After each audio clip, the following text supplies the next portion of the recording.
of the land, which we each call home. I want to personally acknowledge the land where I am located is in Toronto, Canada.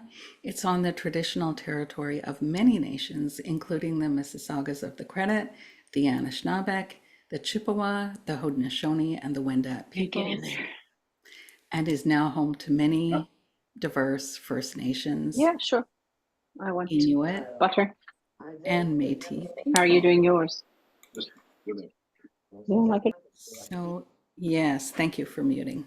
Appreciate that. Terry, Yes, thank you so much. And thanks for muting. I get distracted very easily, so that would be helpful. Um, or I'm just really hyper, attentive. Another way to look at it. I want to begin by acknowledging the land on which I'm standing is the stolen land of the traditional territory of many nations, including the Anishinaabe people, now known as the Chippewa Tri-Council, comprised of Bosele First Nations, Rama First Nations, and the Georgia Island First Nations. My name is Terry Donohue. My pronouns are she, her, hers, and I proudly identify as your neuro spicy inclusion coach.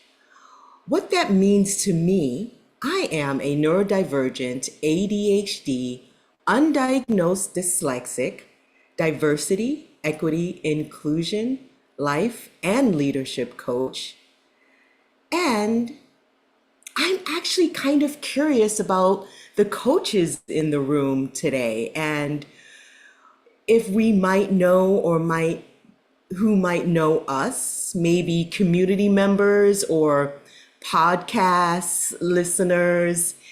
If you can just raise your technical hands, wave them in the air, or put a reaction up so we can see you and feel the support today, that would be cool. We're so happy to have everyone here. And yeah, let me just pass it over to my colleague, Deborah. brilliant. So, so I'm Deborah. My pronouns are she, her, hers. I am an ally and a member of both the neurodivergent and the LGBTQ plus communities. Although I have to say, I live a rather heteronormative life. I am the co-founder of the coaching community and podcast Neurodivergently Coaching. That's why we're here today. I am a veteran coach, 18 years. I'm a trained ICF PCC assessor and mentor coach. I'm a credentialed coaching supervisor, and I'm also a community practitioner researcher. And I want to kick us off in this conversation by saying, whereas Terry specifically referred to her medically diagnosed neurodivergent identity as ADHD and dyslexic, I also want to demonstrate that it is possible to identify myself as a member of the neurodivergent community and without disclosing to you my personal medical diagnostic information. And one of the reasons that I do this is to highlight that it is possible that in conversations with folks who are neurodivergent, we like to say, Terry and I like to say that we're hiding here in plain sight. I might show up as a client, and the fact of the matter is, you just won't necessarily know what my personal medical history or medical diagnostic history is. And so I wanted to kind of kick off the conversation in that way. Terry. Yes. So, we would love to know on the topic of neurodiversity and coaching, what brings you here? Please interact with us, put your answers in the chat box, and we will read them out loud as we go along. Allergies. And the thing that I want to say about especially being here today in a learning environment is that people have different ways of engaging with learning, and particularly in a virtual environment. So if you have to turn your camera off because you need to jog during this lunch hour, then that's okay. That's the way that you're going to engage with us. I think because we're recording and because both Terry and I are kind of distractible, we will ask you to mute your mics today. But other than that, you can easily raise your hands, you can type into chat, you can draw a picture if that's your thing. You can talk with emojis. Whatever is going to work for you that is peaceful within this community is going to work for us. I'm also seeing in the chat, so improving my awareness, identifying, so somebody who identifies with multiple neurodivergencies. Love that. We've been looking for you, especially. We haven't found all our tribe, all our members, excuse me, all our members of the community as of yet. And so it's lovely to see all the folks who are here. And that also brings us to the question of what brings us here for you. So we are really excited about providing a safe space so that you can reflect on your own practice where it relates to neurodiversity and neurodivergence. We are here to help you improve your skills through maybe some peer feedback and insight. All of this is part of reflective or reflexive practice. So enhancing self-awareness and self-reflection in your coaching journey. And I'm going to stop a minute. Terry, do you want to maybe, let's see what's in the chat here. Yes, I'm seeing a lot of they want more understanding. It seems like neurodivergence is in their universe, either it's in the family or in their coaching practice. I think neurodiversity might be present. Then, yes, I think that Yeah. neurodiversity is more present than we think. Yes, yes, And Anne. yeah, so I also see Nicole is working with adult diagnosed ADHDers. And one thing I do want to say is, I'm a trained ADHD coach, and I would say almost entirely what we're going to present here today is based on my research and practice, our research and practice. And the fact of the matter is that my ADHD coach training was woefully fell short in terms of working with adults. And I'm curious to hear your experience if you are a trained ADHD coach yourself. So that's kind of what brings us here for you. Yeah. So today on our agenda, Jody, she said she's neurospicy herself. Yes, girl. Today on our agenda, we will be discussing emergent concepts and language, how neurodivergence shows up in coaching, and the wisdom of the field, and how it aligns with our ICF core competencies or competencies. Brilliant, thank you. I also want to highlight from the chat that Sinead works with highly sensitive people, HSPs. And much as I want you to listen to our podcast, Neurodivergently Coaching, my colleague Claire Kumar, if any of you know Claire, has done a lot of work on HSPs, and she is recently diagnosed as a member of the neurodivergent community. And she's been doing some really cool stuff around that. So I just wanted to highlight that as well. There's a few of us doing this work. Brilliant. So, Terry. Yes. So I'm going to push that chat box to the side. The purpose here to start off is really not to go into great details about the basics of neurodiversity. Today, we really want to talk about coaching and where it may or may not be present. But here is a fun fact and most important fact for you to know. No two brains are exactly alike. And I'm going to say it again. No two brains are exactly alike. That means that we all of us, think, learn, and process information differently. If you have any fun facts, please feel free to put it in the chat as I read some of these concepts, like neurodiversity. Neurodiversity is a social movement. It is about seeing the diverse ways our brains work as normal rather than abnormal. We are all a wide range of neurological variations. That is diversity.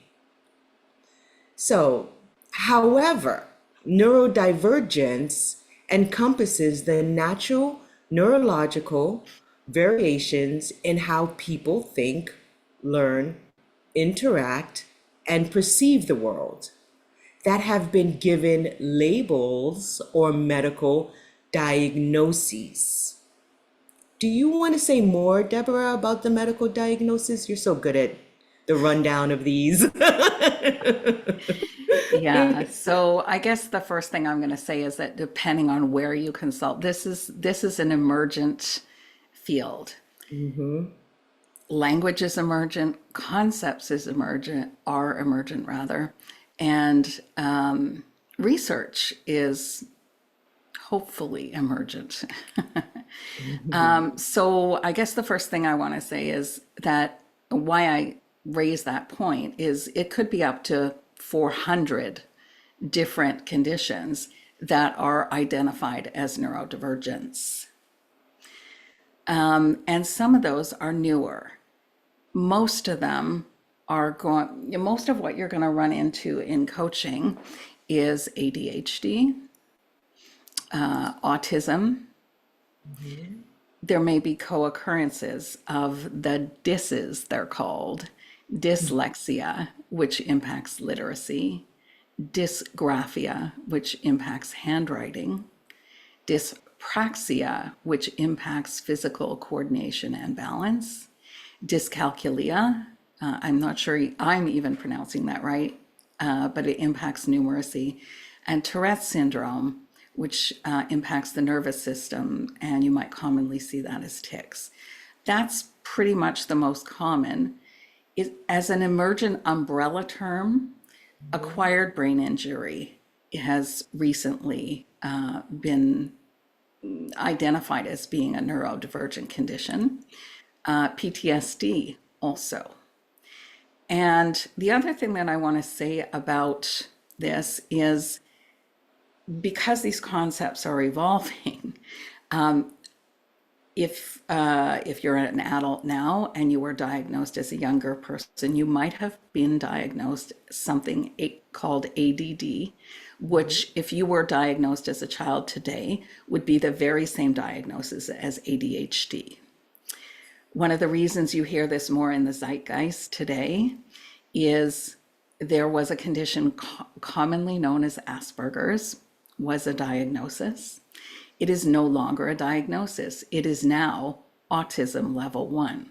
So when you're hearing so many more diagnoses of autism for folks that are in your world, in no small part, it's because of diagnostic criteria changing. And if you're an adult woman, then there's probably some specific reasons that these criteria are changing. But what I want to say is that, as Terry mentioned, the term neurodiversity is a movement. So one does not go to the doctors and become diagnosed as neurodivergent. Neurodiversity is a social model. I'm wondering how much more I want to say about that before I move on. And there's something in the chat from Brenda that I think is really important. Brenda says, as a woman of color who is both a trauma survivor and an experienced coach currently training, To become a trauma-informed coach, I am seeking ways to better understand neurodiversity. And so we are coming at it, Brenda, from the very same perspective, and that is intersectional identity, neurodiversity or neurodivergence, and exposure to trauma, or trauma being a trauma-informed human. All of these concepts are inextricably linked. They're And all in the system yeah, they are all in the system. or could be in the system. Thank you for that. Right. And that gets us to our next point. So here is what Terry and I always emphasize. Neurodiversity is not always is not only always in the system, it is the system. We are the system. And yet neurodivergence, and this is so important, is already sometimes in the system. And this is why you have heard Terry or I say this today, and you'll hear it again and again, that we refer to neurodivergence as hiding in plain sight. It may be true for our clients. It may be true in the coaching community. And we want you to join us in this chapter. And so, by hiding in plain sight, what I want to say is that we are already here. And what do I mean, Jody, by in the system? So I might mean in the coaching system. So we have coaches who are neurodivergent, and we have clients who are neurodivergent. In the system of the environment that we're in at work, we are already sometimes in the system. And so I might even be referring to the whole population. So 10 or 20% of us are in the population. And depending on who you consult, 10 or 20% of us are neurodivergent in the population. And then the other thing that I want to say in the context of coaching, and particularly in coaching in the context of work and leadership coaching, is that there is a percentage of the community that is either entirely excluded from the workforce or has high employment churn. And so in no small measure, these are folks that might come into the coaching and client relationship. I hope that explains what we mean by system. By what we mean is whatever your galaxy is, we're here. We're here. Yeah.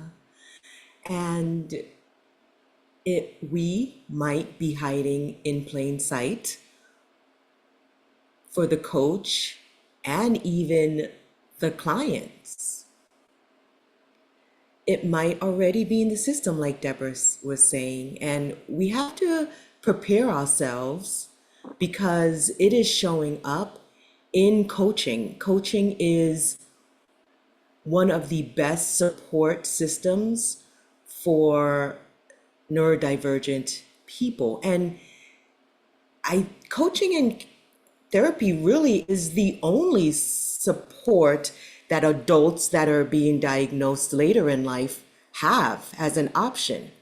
So it's really important that we educate ourselves and know that it is definitely growing and it's coming. So here is how it might show up. Usually one of these ways, the reality is you likely won't know unless it is unexpressed. Usually one of these ways, through disclosure, like recognition. Your client might recognize some of these character traits within themselves or be curious. Maybe a family member is diagnosed and neurodiverse neurodivergent identities, character traits, conditions are inherited by family members, greatly inherited. Or it might even show up in your life at one point or another, especially the rate that a lot of adults are being diagnosed later in life, or it might be a family member of yours or your child. So, yeah. Yeah. So thank you for that, Terry. And the fact of the matter is, it might be showing up for you as a coach, or it might be showing up in your client. And I want to emphasize that neurodivergence is not just showing up in followers, it's showing up in leaders. So what it might look like, and this is really about awareness and as we know, not about diagnostic training. So what it might look like is burnout. So if we say, particularly folks who are in the workforce, who might have, particularly women, who might have had a missed diagnosis, we have learned to hide in plain sight. We have learned to do this thing called masking. And it's not that everyone doesn't mask. So let me give you an example of masking. When you go to a funeral, there's a decorum for the way that one would act at a funeral. We don't burst out in laughter. We dress in solemn colors. We walk solemnly. All of those things are implied. There's no handbook on how to properly attend a funeral. Well, imagine that you were a person at a funeral who found it inherently funny, which I do. I do find funerals inherently funny for some odd reason. And so when I'm not laughing at a funeral, I'm masking. But imagine this were the case all the time, where the way that you think about something makes you feel a certain way, and yet that certain way isn't really an acceptable way of being in society from what you can gather by looking around, not from what you know intuitively. And so this is the idea of masking. So you might find a funeral funny and not laugh. That's a form of masking. But imagine that your whole life is like that. And that kind of a cognitive dissonance, what I know to be true versus what needs to be true, that can cause a high rate of burnout. The idea of spiky profiles, and especially there was somebody there that works with folks who are twice exceptional or gifted. Spiky profiles, folks who excel in one area and might lag behind in other areas. You might recognize it in your client who is info dumping, who has to just spill the beans for 20 or more minutes upon arriving in a session. And then there's this big idea of executive functioning. So this is a big topic. It needs attention, maybe a place for further exploration. This is not something that received a lot of airplay in my ADHD coach training. And our clients, as they're showing up as adults, has optimal ways of being in terms of executive functioning. And so, first of all, what is it? Think of it as, I love metaphors, you can tell, the COO of our lives, and it lives in the brain, sort of here. It helps us to plan and organize, initiate tasks. It's part of our working memory, emotion, sensory issues, social issues, information processing issues. And one of the most important things for us as coaches is to understand that each person has optimal ways of functioning, and to keep an open mind to help your client to be a sleuth or detective in their own lives. What works for one, and not necessarily many. As an example, I need absolute quiet to concentrate, and the smallest noise might irritate me to no end. And my daughter cannot do schoolwork without having some kind of ambient noise to concentrate. So this is just, a sense of how it shows up in coaching. So are we gonna do breakout or just group talk? What do you So think? We have 34 participants. before we do that, I think maybe, Terry, I think we might want to pause for questions and Oh, check in okay. on the chat before we do Yeah, that. let's do that. So feel free to come on off of mute, raise your hand. I love how active the chat has been.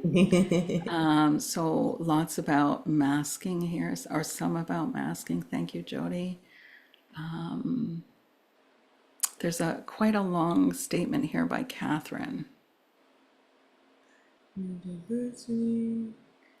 Brenda has a question. Go ahead, Brenda. So, because I've just remember when you were bipolar, they called it bipolar before. There was a lot of stigma associated with that. I've noticed lately that because I guess we're getting more informed, the stigma of trauma and all these other things are not as it's not so shameful. Am I seeing something that's not there, or is there still this big stigma around being neurodivergent? There is very big stigma about neurodivergence. I feel as if, yeah, it is considered and lumped into the disability box, and there's so much more to it. And yeah, I feel as if there is definitely stigma around and misinformation and stereotypes around that identity. I want to bring, gosh, so I work on both sides, as many of us do. So I coach leaders, but I also work with organizations. And what I want to say is, even though we might have employee resource groups, even though we get high turnout for internal information sessions about neurodivergence, you only just have to go to the sticky issue of work from home to see how much stigma there is.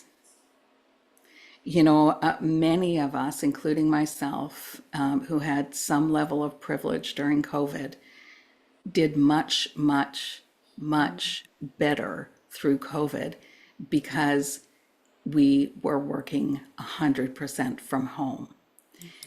And this fuels a lot of debate and stigma when we bring neurodivergence into the conversation, disclosure, non-disclosure, about work from home. So you don't have to scratch the surface too far to see that it's right under the surface. That's what I can say.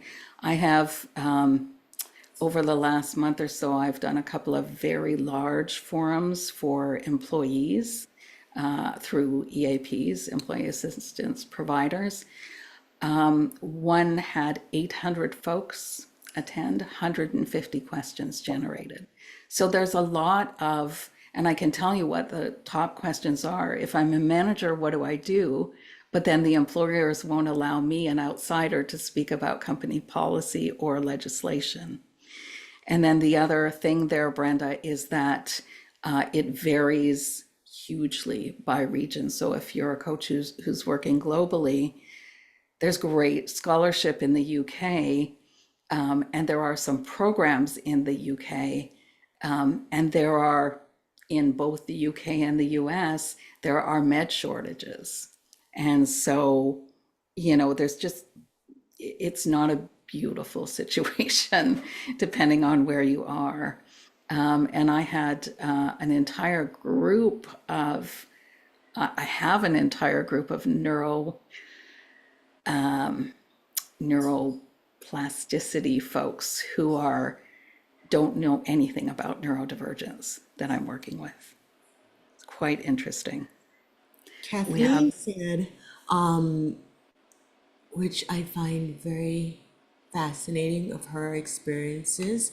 I would agree. This is what Kathleen is saying. In my experience, the ongoing stigma holds individuals back from seeking accommodations they need and deserve in the workplace.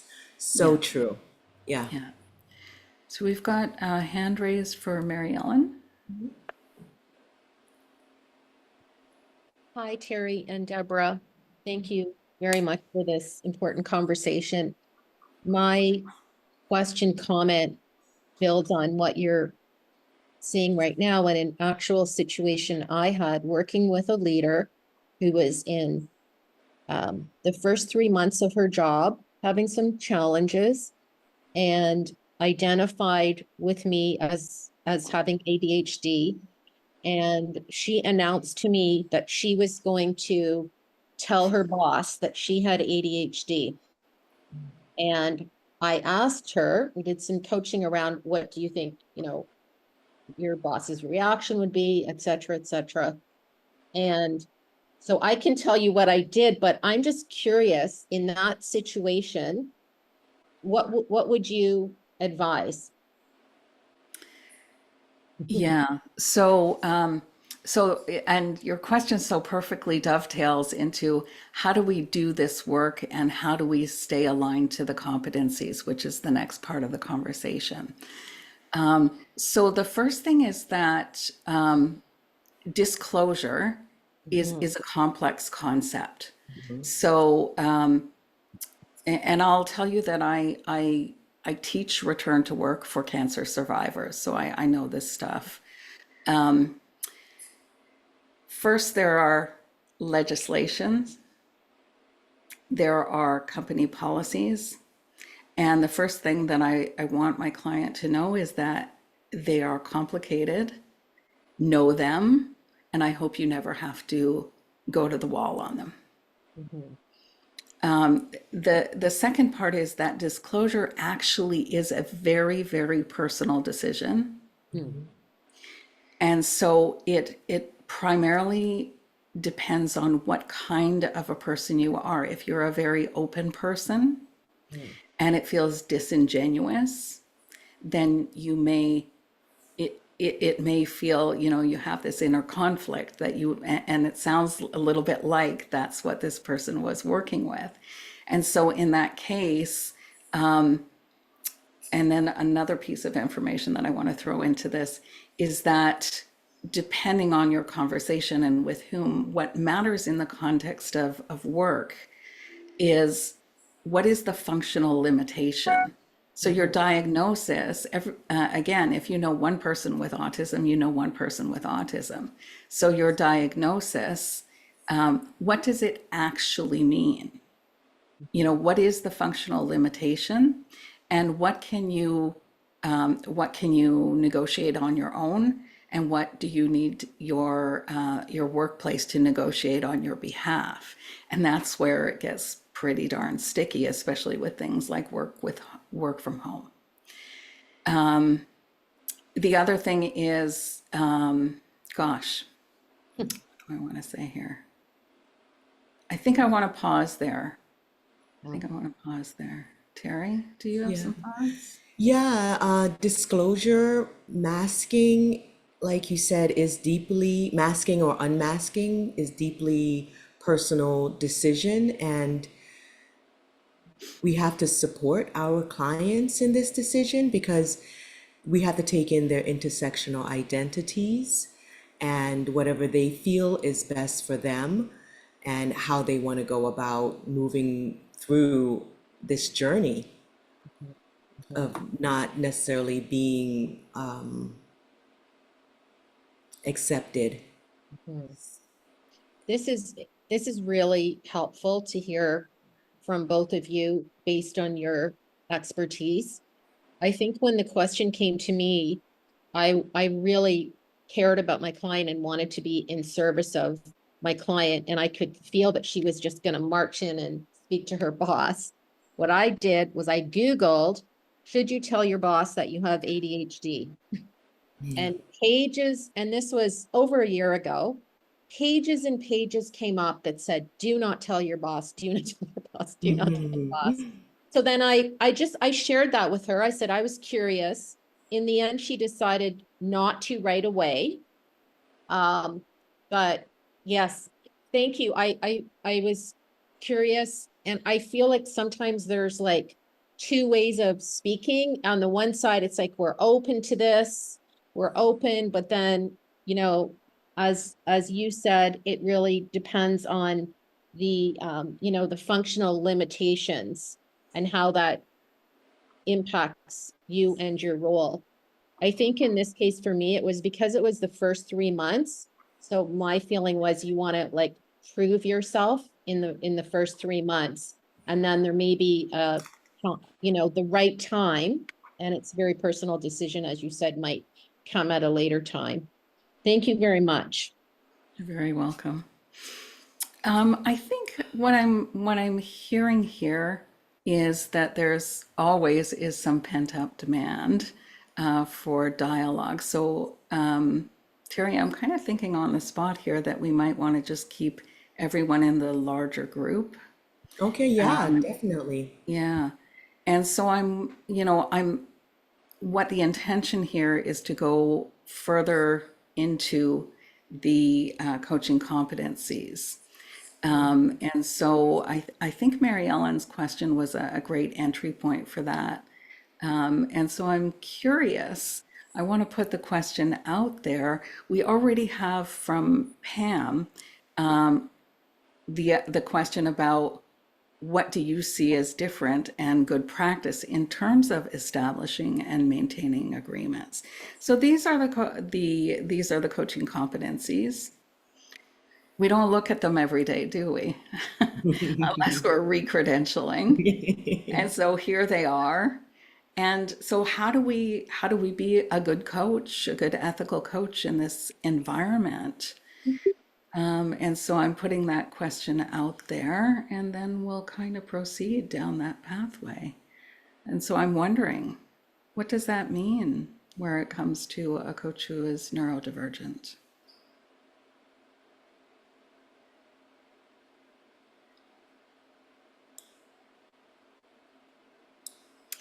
So, oh, I had reveals on this slide. I took them out because they were bugging me. So here we go. Okay. So in terms of creating the foundation, the first thing I want to do is first do no harm. So know what your scope of practice is. That's a first step. Educating yourself, that's a piece of being here. And thinking critically about what you know. Thinking about, and you can see Mary Ellen here, I've got ethics, especially regarding disclosures. Educate yourself about, so I want to say a word about medication shortages. We don't presently have them in Canada. There are med shortages in the US, there are med shortages in the UK. So if you are a global coach, it's probably a good idea to understand the issues. And where your scope of practice is. So as an example, so if a client tells me, and I have some training here, that they have ADHD, I will usually ask if they're on meds, and they don't have to necessarily answer that. But I will explain to them that it helps me to know, what might be globally in the system. So I had a client who was completely out of meds for more than a month. And what can I do as a coach is I can help my client plan for being in a different state of being during that time. I can help my client plan the contingencies basically there. But if you don't know, that's another thing. It was very much in the news, U.S. shortage about 6 months ago. And I made a commitment to myself to check in on all my clients who I knew to be on meds. How are you doing with the med shortages? Are you able to get your meds? And that's a perfectly in scope question for me. Where can I get meds? That's not an in scope question for me. But it may well, if a client is off meds, they may not even be resourced enough to think I should call my employee assistance provider. Right? So in terms of co-creating the relationship, what I want to say is designing the alliance as non-neuronormative, meaning it's okay to be you. Let's have some agreements around that. So if a client is info dumping, you can have agreements around how we interrupt the client, or how the client wants to be interrupted, or does the client want to just be let go? So I have used all of those strategies. I'm excited sometimes to challenge authority. And so I have, on some of the digital coaching platforms, I have, with clients who have unlimited access to coaching, I have booked double sessions for them. That's a perfectly valid accommodation. And I myself, again, know where you stand, because I'm willing to go to the mat for it. I'm willing to lose my contract if it's necessary. Because to me, that's a reasonable accommodation. But we don't have reasonable accommodations in coaching, do we? We don't even have reasonable accommodations in coach training universally. No. So just being that open place that your client can be themselves and unmask. And just really, sometimes it's a need to challenge your client. So I have had a client, we were talking about self-compassion, and it came to the part of the conversation designing the homework. And I asked my client what they wanted to do, and they said journaling and affirmations. And something didn't feel right about that. And I think it was because she might have said it once before and not done the homework. And so I asked my client,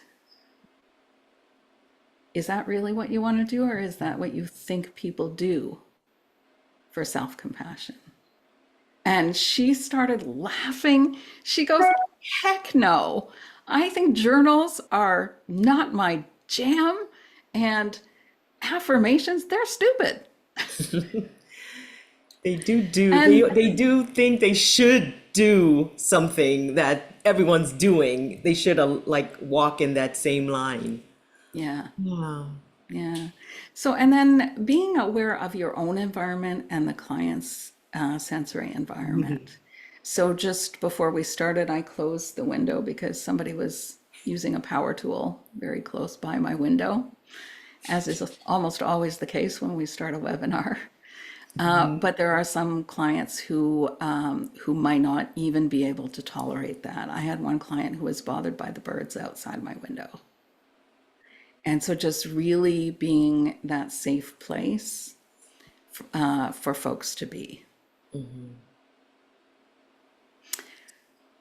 Terry, you want to say a word about strengths? Strengths. Ah, yes, when it comes to strengths.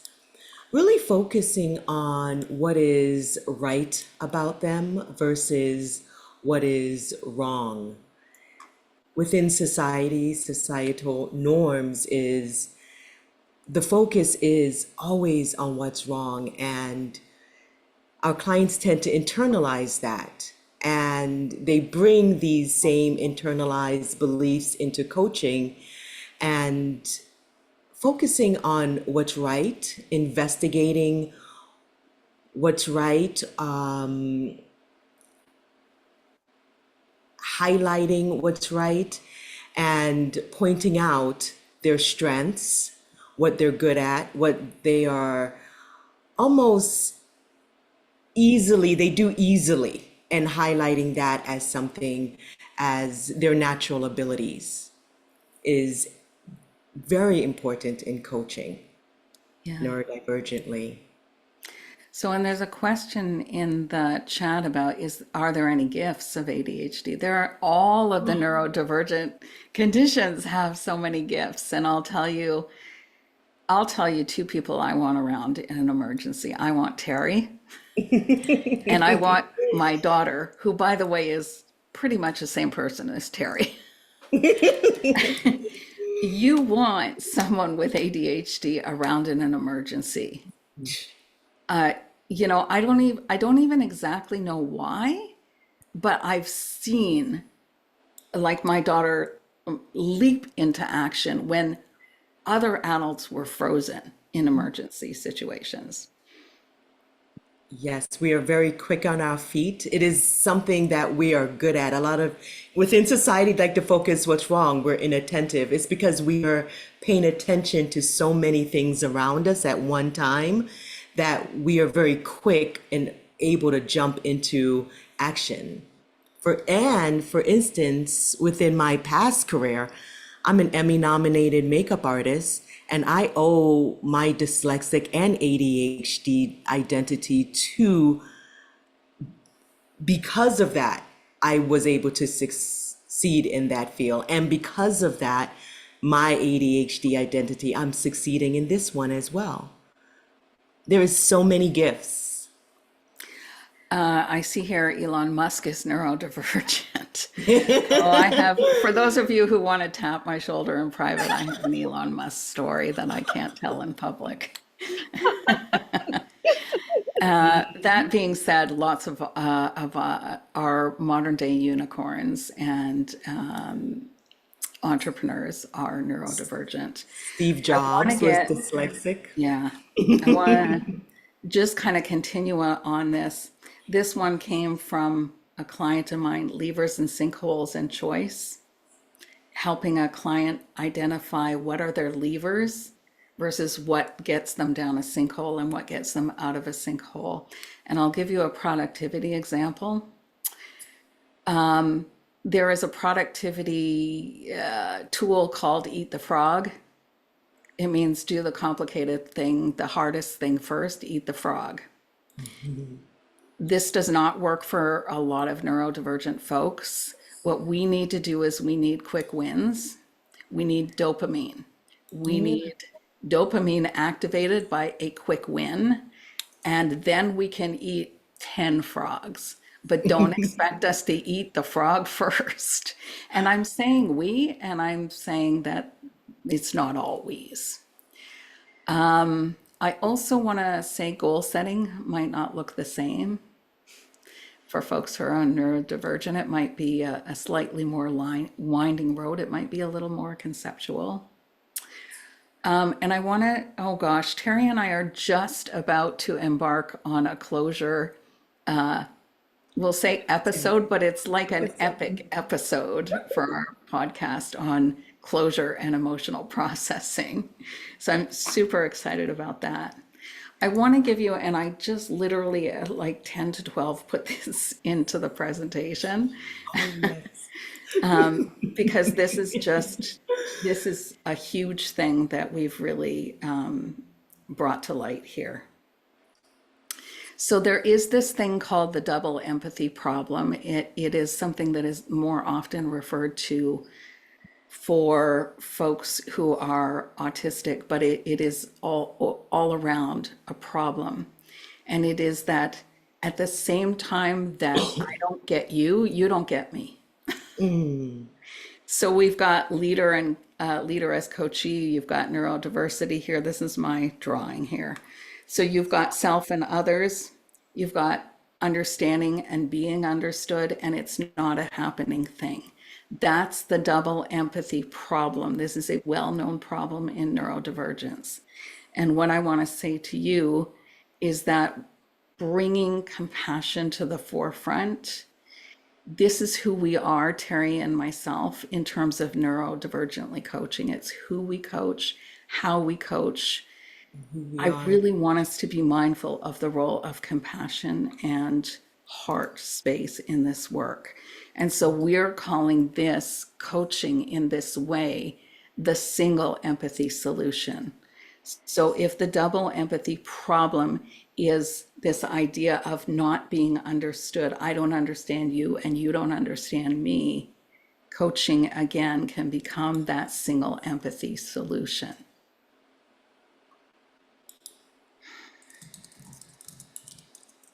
Beautiful. Where do I want to go from here? Yes. I want to bring up, because I saw the questions scrolling by. This is one of my favorite books right here. You can see it's favorite. And then if I turn to the dog ears and the underlines, my husband won't lend me books Oh, anymore. wow. This is called Divergent Mind. This is, and it may be backwards for you. Sorry about that. It's Janara Narenberg, Divergent Mind. It's a brilliant book for understanding neurodivergence. For our one person who said they were highly sensitive, brilliant book that bridges that between all neurodivergences. So, returning to your practice. Yes. Are we on? Yes, the last slide. So, returning to your practice, this is a question we want to leave you with. How will you further align with the ICF core competencies where it comes to neurodivergence and coaching? So you just process that, and we hope, goodness, we just so hope to connect with you all. You might have heard, oh, Go ahead. you might have heard on our podcast that we always leave every episode with our mission statement. And I want to start with mine. I am your guide on this journey, a voice unyielding to fear and control. My vision is to be the hope of the future, disrupting unhealthy patterns. Healing is not concealment, it is the power to share openly. Through my joys and my challenges, I foster community, raise awareness, and break silence. I speak up to inspire reflection, growth, and connection in those who resonate with my story. Thanks, Deborah? Terry. Yeah. So I'll just say that overall, my role here, Terry's gonna put our information in the chat. Yes, I'll do that My right role now. here is provocateur. I invoke conversations that need to be had. I'm an articulate truth teller. I am a teller of stories that need to be told. And something I know for certain is that I am an outsider who belongs, and that my voice is necessary, absolutely necessary in this dialogue. Thank you for that. I see, Terry, did you put some contact? Actually, And putting it in the chat right now. yeah. Please follow us on LinkedIn. We have a new Neurodivergently coaching business page that we just created a couple days ago when we're inviting people in. Find us and join our page, join our community, listen to our podcast. We have workshops recognizing strengths coming up. What else, Deb? We have a Hack Your Focus workshop. Yeah, I want to say this.